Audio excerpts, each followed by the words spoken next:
ಕೆಲವು ದಿನಗಳಿಂದ ಆಸ್ಪತ್ರೆಯಲ್ಲಿ ದಾಖಲಾಗಿದ್ದರು ಬೆಂಗಳೂರಲ್ಲಿ. ಬಹುಶಃ ಚಿಕಿತ್ಸೆ ಫಲಕಾರಿ ಆಗದೆ ಆಗಿರ್ಬೋದು. ಭಾಳ ಹಳೆ ನಾವು JDSನಲ್ಲಿ ಇದ್ದಂತೆ ಎಲ್ಲ ಜೊತೆ ಇದ್ದೀವಿ, ಜೊತೆ ಇದ್ದೀವಿ. ಸುಮಾರು 30 ವರ್ಷಗಳಿಂದ ರಾಜಕೀಯವಾಗಿ ಸಾಮಾಜಿಕವಾಗಿ ಎಲ್ಲ ಒಂದಾಗಿದ್ದೀವಿ. ಒಬ್ಬ ಹಿರಿಯ ರಾಜಕಾರಣಿ ಅವೇರ್ನೆಸ್ ಮೂಡಿಸ್ಲಿಕ್ಕೆ ಏನೇನು ಕಾರ್ಯಕ್ರಮ ಆಗ್ತಾಯಿದ್ದೀವಿ, ಅಧ್ಯಕ್ಷರೇ ಖುದ್ದಾಗಿ ಬಂದಿದ್ದಾರೆ. ಅದ್ರ ಬಗ್ಗೆ ಅವರೇ ವಿವರವಾಗಿ ಹೇಳ್ತಾರೆ. ಅಂದರೆ ಏನು ಕಾರ್ಯಕ್ರಮ ಇದೆ, ಮುಂದೆ ನಮ್ಮ ಚಾಲೆಂಜ್ ಏನಿದೆ, ಏನು ಮಾಡಬೇಕಂತ. ಸೊ ಅಧ್ಯಕ್ಷರು ಬ್ರೀಫ್ ಮಾಡ್ತಾರೆ. ಅದಿಂಥ ಭಾಳಷ್ಟು ಆಗಬೇಕು. ಯಾಕೆಂದರೆ ನಮಗೆ ಕಸ ವಿಲೇವಾರಿ ದೊಡ್ಡ ಚಾಲೆಂಜ್ ಇದೆ ನಮಗೆ. ಸೊ ಅದು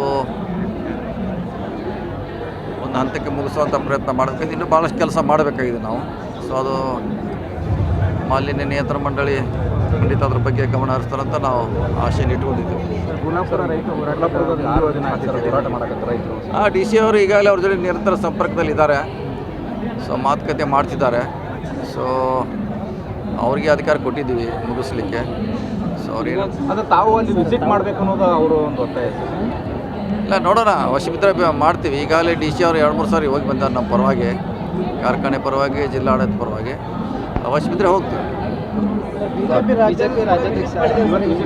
ಮಾಡೋರು ಅದಕ್ಕೆ ಹತ್ರಗೆ ಅದೇ ಎಲ್ಲ ರಾಜಕೀಯ ನಮ್ಮ ಪಕ್ಷದವರು ಭೇಟಿಯಾಗಿದ್ದಾರೆ, ಶಾಸಕರು ಹೋಗಿದ್ದಾರೆ, BJP ಅವರು ಹೋಗಿದ್ದಾರೆ, JDSನವರು ಹೋಗಿದ್ದಾರೆ. ಸಮಸ್ಯೆ ಗೊಂದಲ ಇದೆ, ಅದು ಸ್ವಲ್ಪ ಗೊಂದಲ ಇದೆ. ಗೊಂದಲ ನಿವಾರಣೆ ಮಾಡಲಿಕ್ಕೆ DC ಅವರ ಪ್ರಯತ್ನ ಮಾಡ್ತಿದ್ದಾರೆ. ಇಲ್ಲಿಲ್ಲ, ಡೆಲ್ಲಿಗಿಲ್ಲ ಅಧ್ಯಕ್ಷ ಎಲ್ಲರ